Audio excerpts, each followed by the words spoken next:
Salam əziz izləyicilər, sizə Kenguru Riyaziyyat Olimpiyadasında olan bir sualı izah etmək istəyərdim.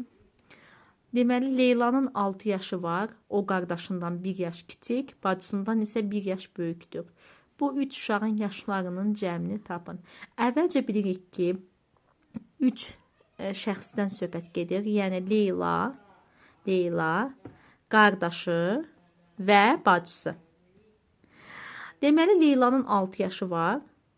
Qeyd edirik Leylanın 6 yaşı olduğunu. O qardaşından 1 yaş kiçikdir. Yəni, bu deməkdir ki, Leyla qardaşından 1 yaş kiçikdir. Leyla qardaşından 1 yaş kiçikdirsə, deməli, Leylanın qardaşı Leyladan 1 yaş böyükdür. Yəni, 6-nın üzərinə 1 əlavə edəcək. Olacaq 7. Deməli, Leylanın qardaşının 7 yaşı var. Bacısından isə 1 yaş böyükdür. Yəni, o bacısından 1 yaş böyükdür, Leyla bacısından 1 yaş böyükdür deməkdir. Yəni, Leyla bacısından 1 yaş böyükdürsə, Leylanın 6 yaşı var. Deməli, bacısı Leyladan 1 yaş kiçikdir. Axı, biz deyirik, bacısından isə 1 yaş böyükdür. Yəni, Leyla bacısından 1 yaş böyükdür. Deməli, 6-dan isə 1-ni çıxacaq, edəcək 5.